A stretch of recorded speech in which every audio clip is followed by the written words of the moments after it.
But I can tell you that he's Patrick Keeney. You might have seen him on TV or in films for that matter. Patrick is from Mina Brock, just outside Dunkineely, but he's now living in Connemara and is celebrating 21 years as a TV extra with TG Carr's Ross na Rún, which is actually now in its 28th season.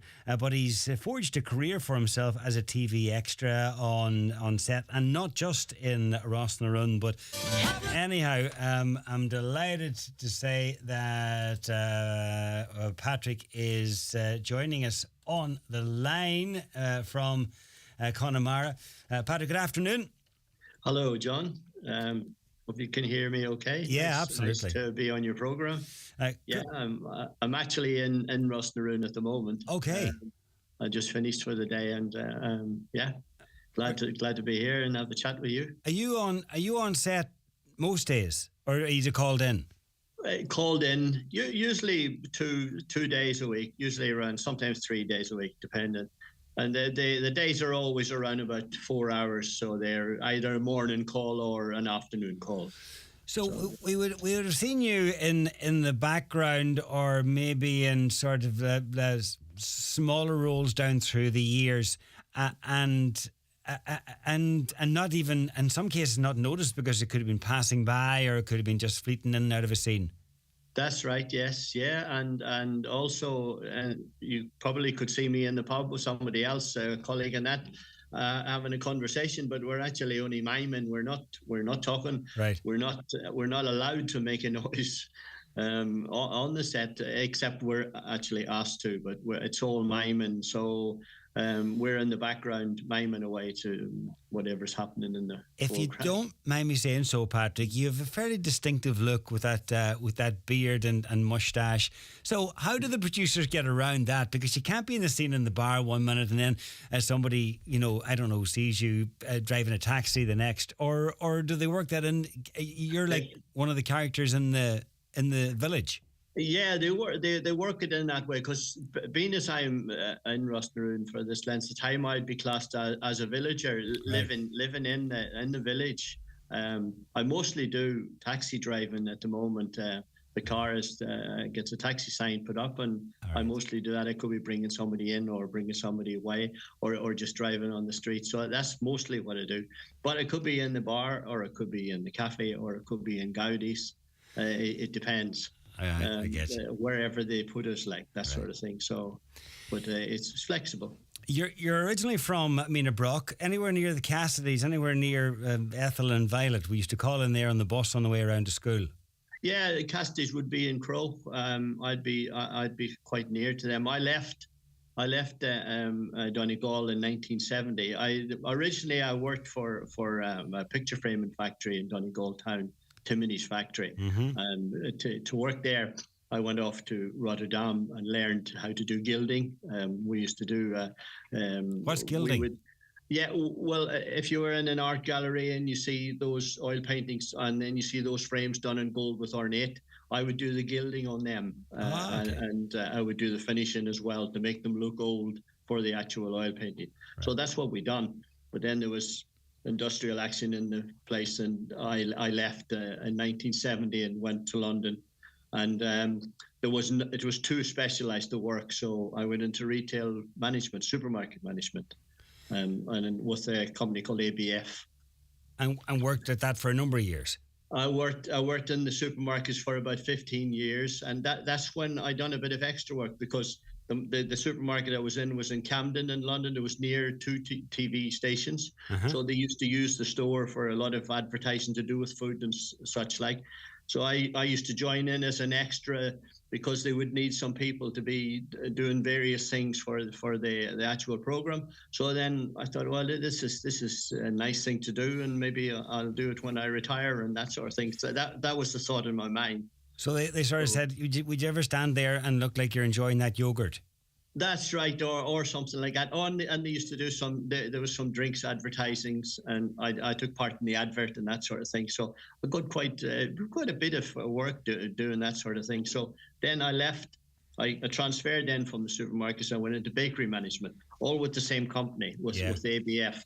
They would have been Quinsworth here in Ireland and Pennies. It's all the same. They're a Canadian company. and I spent another 15 years with the bakery, and then retired then in 2000. And I had time on my hands then when I retired, so I started doing the extra work in London. Yeah, because you've been involved in some other big shows as well, EastEnders, The Bill, Holby City, and as well as TV series, you've been in films as well, and recently, like last year, the film that was made in Glencolmkill with Liam Neeson, you were an extra on that. Yes, I was Land of Saints and Sinners. Yeah, I spent some weeks in Glencolmkill, and we were in Ardra, and we were in Kilcar as well, like, and that sort of thing. Yeah, so that was nice to work on, and also I done some work on Obituary and Ballyshannon. That's recently, so that was because I could go up home and stay up there while it was going round, so it was handy to do. That has been well received. Yes, it has. Yeah, a quirky sort of program, very well scripted, and very well written, and hopefully a series 2 will come along. So we get a chance to do some more work in it. Yeah, absolutely, fingers crossed for it. And what about working with the big names when you're on a set with the likes of Liam Neeson, and you've worked with Gwyneth Paltrow and others, and big directors as well? I mean, Are they as you would hope they would be, like the stars themselves? Are they okay? Are they pleasant extras, or is it a mixed bunch? Yeah, they're okay. Yeah, we sort of don't kind of. I wouldn't approach any of those big actors if they come up and said hello and a chat, and then you would. And most of them are like that, and then they make you feel comfortable if you're obviously close to them and you're doing something that they're involved in or whatever. They are nice and easy to get on with.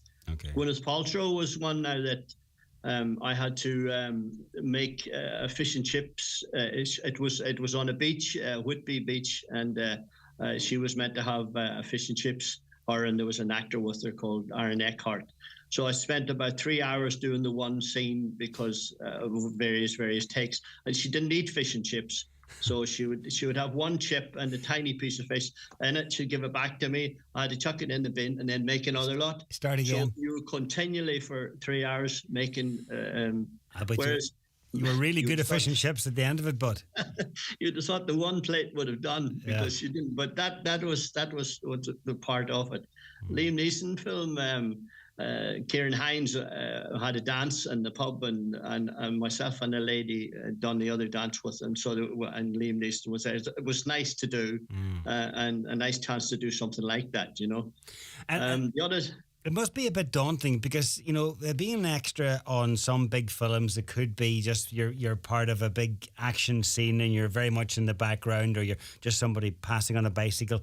But then when you're called upon to do like that scene with Liam Neeson where you're one of two couples on screen and you're next to like Kieran Hines, one of the big stars, that must be fairly daunting. Because you don't want to make a mistake. Yeah, it is. But if I don't do much Irish dancing. The lady that I was with was good at it, so we had a practice beforehand, and then we just done it. But you just kind of do it. The only main one of the scenes I remember was the Channel 4 production of Bloody Sunday, where I was one of the first citizens that was shot on that Sunday, and that scene took a bit of work because I had to learn how to fall on the street. So I had to have a stunt guy with me, get padded up, do a couple of hours or more than a couple of hours away in a warehouse, practicing how to fall, so I didn't break any bones and that sort of thing. Yeah.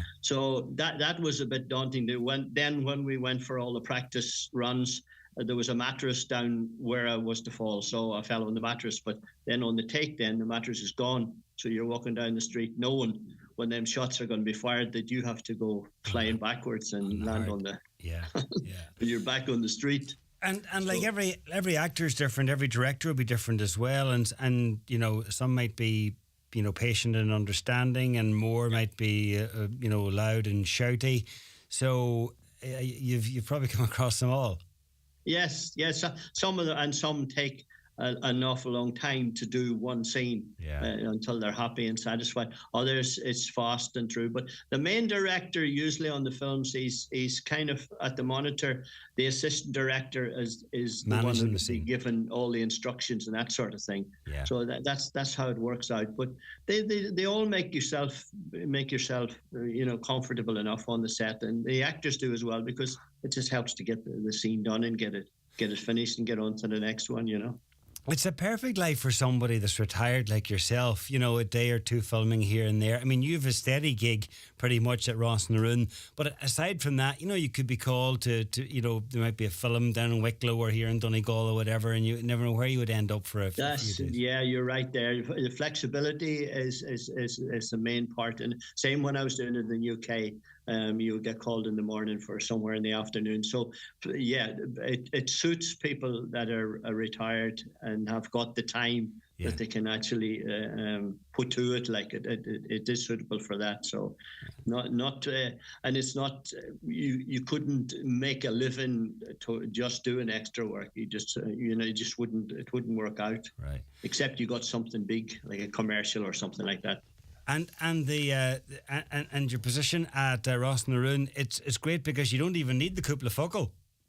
No, that's right. No, only sometimes if I'm asked to say a word, then I will do that. Yeah, but Rossnaroon it's family orientated. It's a nice set to work on, and nice people here, and easy going, and everybody fits in and mingles in, and it works really well. And we've had Stephen Fry here, so I was lucky enough to be in the day that he was here and the pub, and he done his couple of focal and that sort of thing, and it was nice. And we had Daniel O'Donnell here as well to open up our shop, XL shop. He done a cameo role. Had a chat with him. Yeah. He recognised the accent, I think, so we had a good chat about country music, because I play a bit of country music as well, and. I also had a country music show on Connemara Radio for about 16 years. Okay. Live country music on a Wednesday night. So that went down really well. Multi-talented. And Nathan Carter was with us here as well in Rossnaroon. So, so you never know who might pop up. Yeah, that's true. Yeah. So it was nice to see him in Gowdy's. Playing wagon wheel on the guitar, and my wife came in on the set with me that day, so we had a dance and Gowdy's, and it was nice. It got filmed as well, so great. Yeah, you never know who's to come in. Great. Well, listen, continued success, and it sounds like an idyllic existence, I suppose, for somebody who's retired and just be called in or a couple of days a week doing a bit of acting. But a reminder to listeners that it's Rossnaroon where we can see you. Driving the taxi or in the background or whatever. Tuesdays and Thursdays, TG Car 8:30, and then Sunday evenings for the omnibus at 7:30. Patrick, thanks a million. Right, John. Yes, yeah. Thanks a million for having a wee chat. Thank you, John. Chat with us, and look after yourself. Yeah. Thank you, John. Yeah, thanks. Gifts for the football fan. Footless football socks worn with a pair of